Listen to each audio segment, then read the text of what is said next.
ஹார்ட்டில் பிரச்சனை இருக்கக்கூடியவங்க, பக்கவாதம் பிரச்சனை இருக்கக்கூடியவங்க, கண் பார்வையில் பிரச்சனை இருக்கக்கூடியவங்க, பிபிக்கு மாத்திரை சாப்பிடக்கூடியவங்க, கெட்ட கொலஸ்ட்ராலுக்கு மாத்திரை சாப்பிடக்கூடியவங்க, தைராய்டுக்கு மாத்திரை சாப்பிடக்கூடியவங்க, ஃபேட்டி லிவருக்கு மாத்திரை சாப்பிடக்கூடியவங்க, கிட்னியில் பிரச்சனைக்கு மாத்திரை சாப்பிடக்கூடியவங்க, காலில் ஆறாத புண்ணு இருக்கக்கூடியவங்க, நீங்கள் இன்னையிலிருந்து கண்டிப்பாக நீங்கள் சாப்பிடக்கூடிய மாத்திரைக்கு கூட இந்த காய்கறியும் கண்டிப்பாக உணவில் சேர்க்கணும். ஏன் அப்படின்னா இந்த காய்கறியில் நைட்ரிக் ஆக்சைடு அப்படின்னு ஒரு முக்கியமான சப்ஸ்டன்ஸ் இருக்கிறத கண்டுபிடிச்சிருக்காங்க.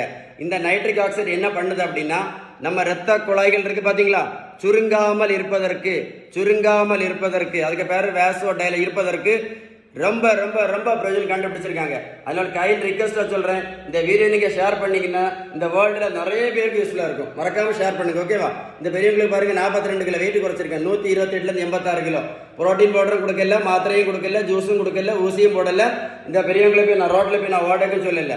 நான் கொடுத்தது எல்லாமே பேலன்ஸ்டு டயட் மட்டும்தான். நான் சொன்ன இன்ஃபர்மேஷன் உங்களுக்கு யூஸ்ஃபுல்லா இருந்துச்சுன்னா கண்டிப்பாக கமெண்ட்ஸில் எஸ்ன்னு டைப் பண்ண மறந்துடாதுங்க. எதை மறந்தாலும் சரி வீடியோ லைக் பண்ணி ஷேர் பண்ண மறந்துடாதுங்க. இந்த வேர்ல்டில் நிறைய பேருக்கு யூஸ்ஃபுல்லாக இருக்கும். Stay tune.